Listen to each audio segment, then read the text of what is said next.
할렐루야, 반갑습니다. 오늘 10월 11일 화요일 새벽기도, 오늘 하나님의 말씀 함께 묵상하며 찬양하며 예배 드리도록 하겠습니다. 사도신경 다 같이 고백합니다. 나는 전능하신 아버지 하나님 천지의 창조주를 믿습니다. 나는 그의 유일하신 아들 우리 주 예수 그리스도를 믿습니다. 그는 성령으로 잉태되어 동정녀 마리아에게서 나시고 본디오 빌라도에게 고난을 받아 십자가에 못 박혀 죽으시고 장사된 지 사흘 만에 죽은 자 가운데서 다시 살아나셨으며 하늘에 오르시어 전능하신 아버지 하나님 우편에 앉아 계시다가 거기로부터 살아있는 자와 죽은 자를 심판하러 오십니다. 나는 성령을 믿으며 거룩한 공교회와 성도의 교제와 죄를 용서받는 것과 몸의 부활과 영생을 믿습니다. 아멘. 오늘 찬양은 364장 함께 찬양 드리겠습니다.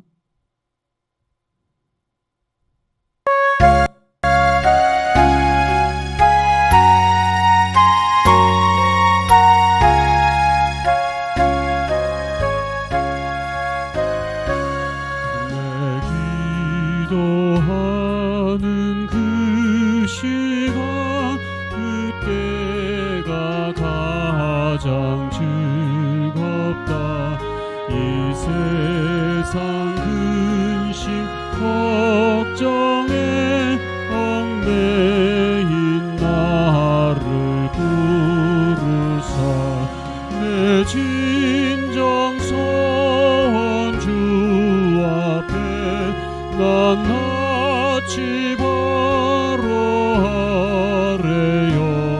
큰 불행 강에 슬플 때 나 위로받게 하시네.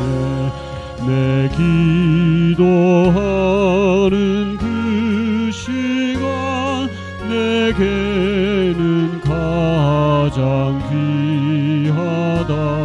저 광야 같은 세상을 끝없이 방황하면서 위태한 길로 나갈 때 주께서 나를 이끌어 그 보좌 앞에 나가 그 은혜 받게 하시네. 내 기도하는 그 시간 그때가 가장 즐겁다.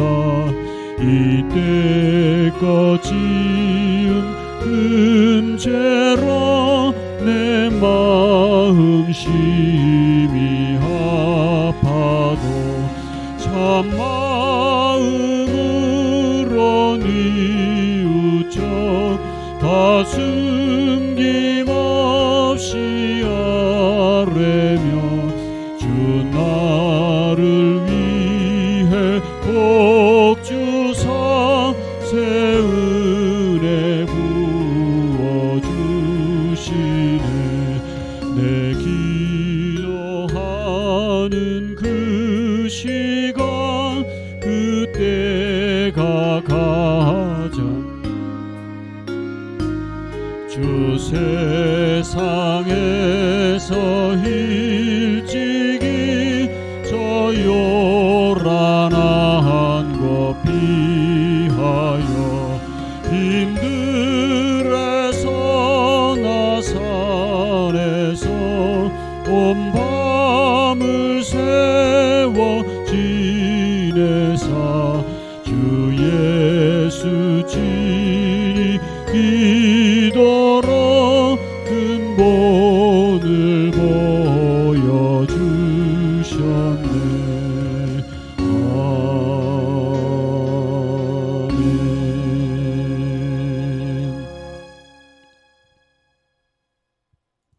아멘. 오늘 하나님의 말씀은 출애굽기 30장 1절부터 16절의 말씀입니다. 출애굽기 30장 1절부터 16절 제가 한 절 읽고 여러분이 또 한 절 읽고 이렇게 이렇게 교독해서 봉독합니다. 너는 분향단을 만들되 아카시아 나무로 만들어라. 길이가 한 자요 너비가 한 자인 네모난 모양으로 만들고 높이는 2자로 하고 그 뿔과 단은 하나로 이어 놓아라. 그리고 너는 그 단의 윗면과 네 옆면과 뿔을 순금으로 입히고 그 가장자리에 금태를 둘러라. 또 금고리 2개를 만들어 그 금태 아래 양쪽 옆에 붙여서 그것을 들고 다닐 채를 끼울 수 있게 하여라. 너는 아카시아 나무로 채를 만들고 거기에 금을 입혀라.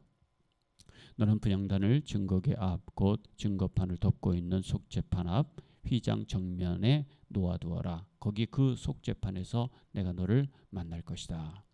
아론은 그 분향단 위에다가 향기로운 향을 피워야 하는데 매일 아침 그가 등을 손질할 때마다 향을 피워야 하고 저녁 때에 등불을 켤 때에도 향을 피워야 한다. 이것이 너희가 대대로 계속하여 주 앞에서 피워야 하는 향이다.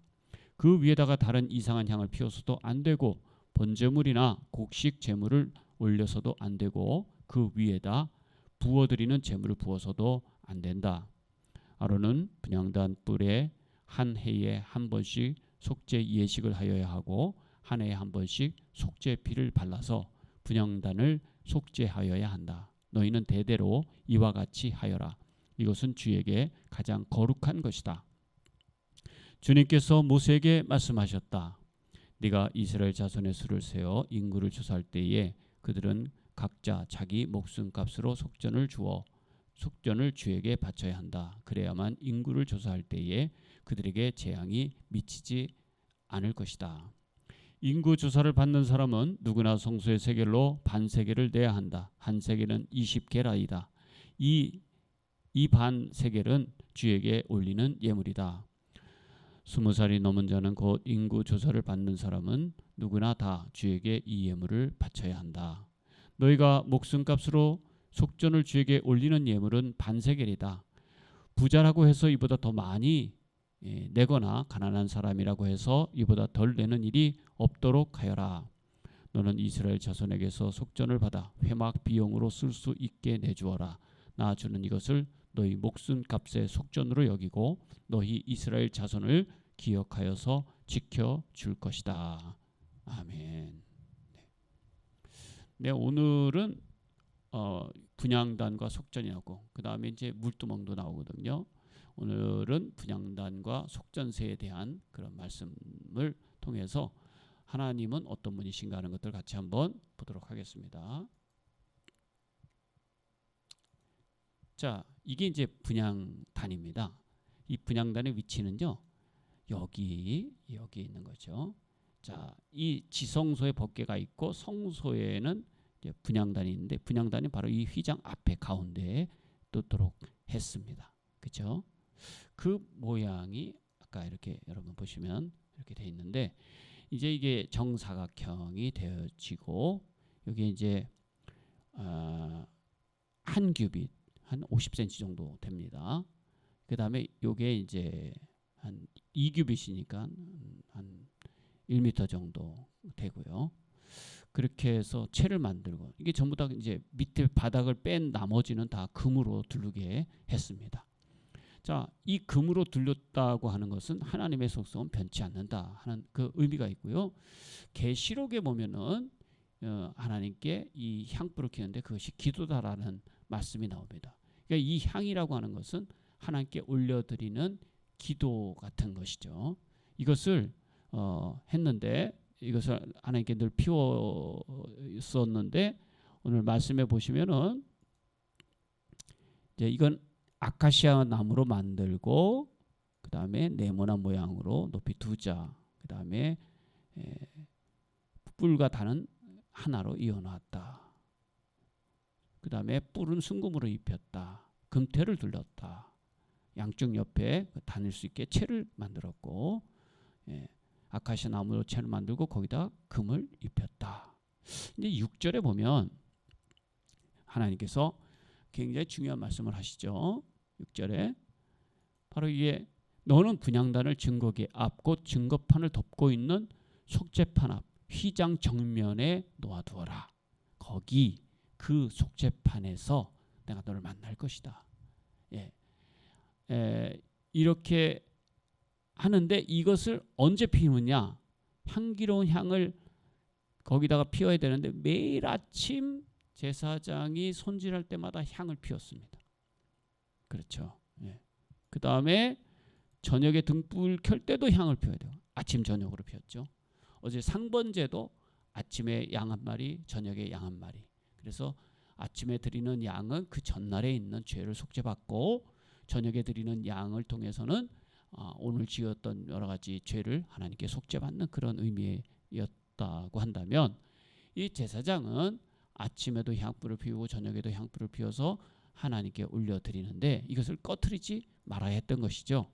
9절에 보면 그 위에다 다른 향을 피워서도 안 되고 번제물에 곡식제물을 드려서도 안 되고 그 위에다가 부어드리는 제물을 부어서도 안 된다, 분명하게 말씀하십니다. 그리고 10절에 보면 아론은 분향단 뿔을 한 해 한 번씩 속죄 예식을 하여야 되고, 분향단의 뿔에 한 번씩 속죄 예식, 깨끗하게 하는 거죠. 한 해에 한 번씩 속죄의 피를 발라서 분향단을 속죄해야 된다. 이것도 거룩하게 하는 것입니다. 너희는 대대로 이와 같이 하여라. 이것은 주에게 가장 거룩한 것이다. 그렇게 말씀합니다. 그 다음 이제 11절에서부터는 이제 여기 이 회막에 들어오는 사람들이요, 이게 아론의 자손이 아니면 다른 사람들은 다 여기에 오면 죽어요. 하나님은 너무 거룩하신 분이고 인간이, 그 백성들은 너무나 죄가 많은 상태에서 여기 가까이 하면 죽을 수밖에 없는데, 그러나 이들을 하나님께서 죽이지 않고 살려주는 그 대가로 하나님께서 속전세를 받았어요. 그 속전세가 뭐냐면 그 성막을 관리하는 관리비가 이제 되게 된 것이죠. 저에게 편지가 교회로 하나 왔는데 어떤 감리교회에 다녔던 성도라고 하면서 하나님은 헌금을 내지 말라고 그랬다. 헌금을 내는 것은 목사들이 해야 될 짓이 아니다. 이런 얘기를 하면서 내가 수장을 좋아하지 않는다, 뭐 재물을 좋아하지 않는다, 이런 성경의 말씀을 이렇게 예를 들면서 편지를 보내왔어요. 그냥 그걸 보면서 이분이 성경을 잘 모르시는 분이에요. 그러니까 그 수장을 받지 않겠다, 내가 재물을 받지 않겠다고 한 것은 그 형식뿐인 예배, 또 사울이 드렸던 그 예배의 그 구절을 드리거든요. 그리고 예수님께서도 세를 내고 가이사의 건 가이사에게, 하나님께서는 하나님께, 그다음에 바리새인과 서기관들에게도 11조도 내라고 말씀하셨어요. 반대하지 않으셨거든요. 그리고 말라기에도 보면 하나님께서는 내가 11조를 내봐라, 시험해봐라, 어떻게 복을 내리지 않는가 봐라, 이렇게 얘기합니다. 근데 요즘에 이제 많은 사람들은 뭐라고 얘기하냐면 목사는 제사장이 아니다, 이렇게 얘기하면서 그것은 구약의 시대에 제사장이 냈던 것이라고 얘기했는데, 제사장의 이 모습이 사라진 신약의 시대에도 이 공동체가 무엇을 어떻게 유지하느냐인 거죠. 근데 모르시는 분들이 교회에 내는 헌금은 목사님이 다 가져간다고 생각하는 거, 목사님의 것이라고 생각하거든요. 개 중에 성경을 모르시는 그 목사님 중에 어떤 분은 11조는 다 자기 것이다 이렇게 주장하는 분도 있다고는 얘기를 들었습니다만 일반적이지 않은 거예요. 목사님은 교회에서 책정된 금액만을 받을 뿐이죠.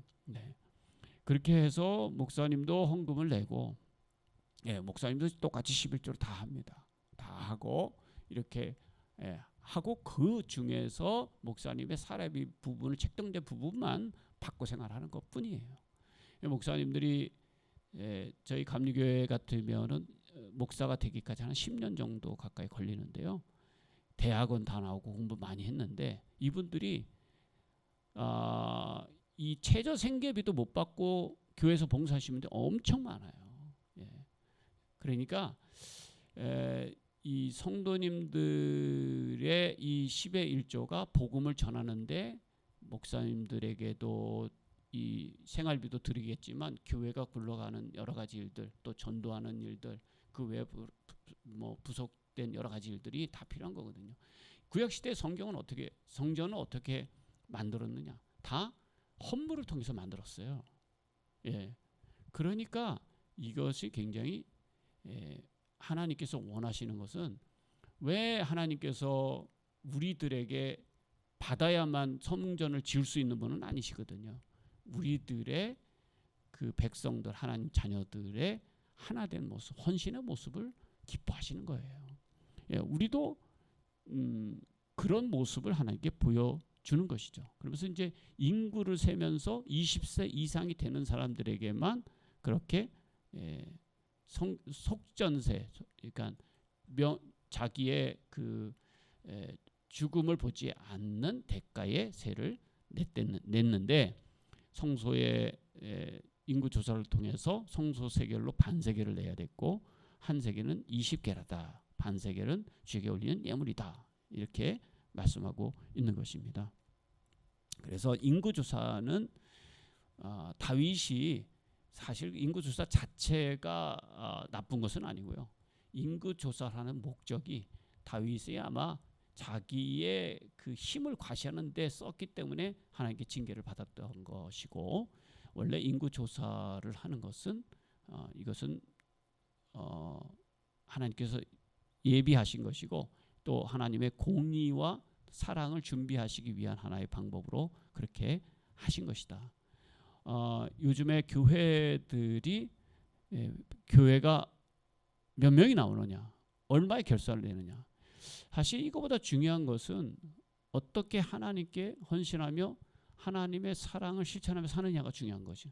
명품의 교회는 많이 모이는 교회도 될 수 있겠죠. 그러나 그것보다는 더 의미 있는 것은 얼마나 하나님의 뜻대로 순종하고 그 사랑을 정말 순수하게 섬기면서 그렇게 이름 없이 빛 없이 값 없이 그렇게 하느냐 하는 모습입니다.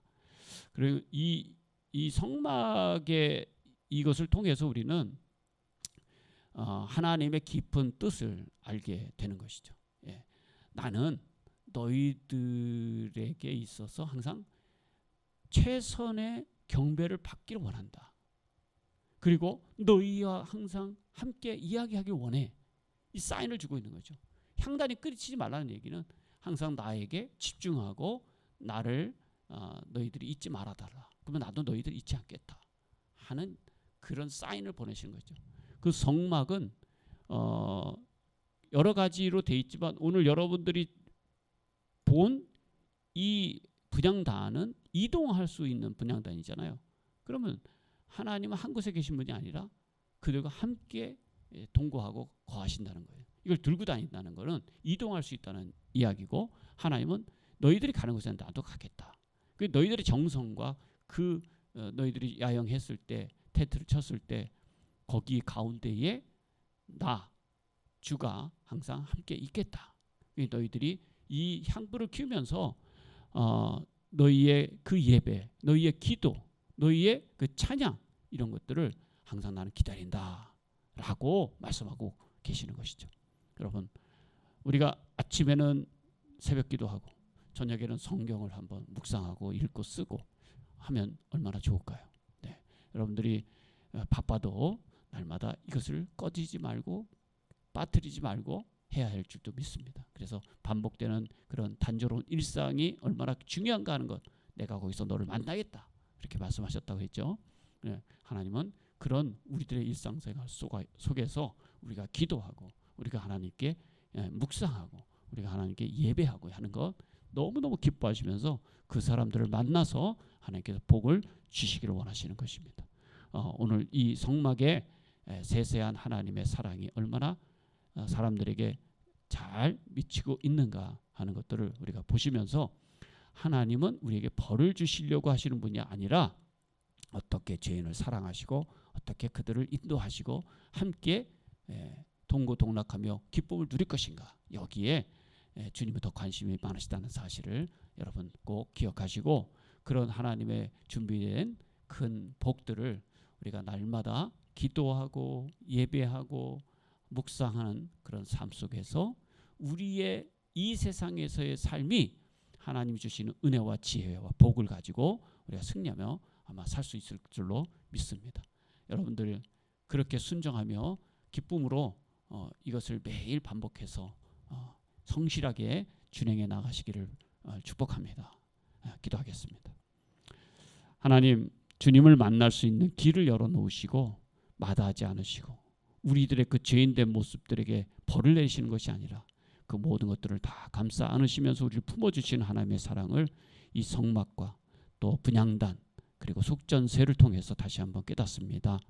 날마다 바쁜 일상이지만 주님 만나는 일 게을리하지 않기 원합니다. 날마다 새벽마다 시간을 내어서 약속된 시간에 일어나 주님께 예배하게 하시고 또 말씀을 매일 기억하면서 읽고 또 하루가 지기 전에 자기 전에 우리가 그 말씀을 묵상하고 기도하면서 또 하나님께 감사를 올리고 잠자리에 드는 거룩한 습관들을 가져서 날마다 하나님께 예배하고 찬양하는 일, 기도하는 일 끊이지 않는 그런 향불을 피울 수 있는 저희들 되게 하여 주시옵소서. 예수님의 이름으로 간절히 기도합니다. 아멘. 하늘에 계신 우리 아버지여, 이름이 거룩히 여김을 받으시오며 나라에 임하옵시며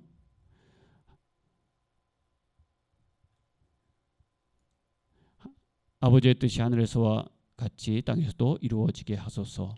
오늘 우리에게 일용할 양식을 주시고 우리가 우리에게 잘못한 사람을 용서해 준 것 같이 우리 죄를 용서해 주시고 우리를 시험에 빠지지 않게 악에서 구하소서. 나라와 권능과 영광이 영원히 아버지의 것입니다.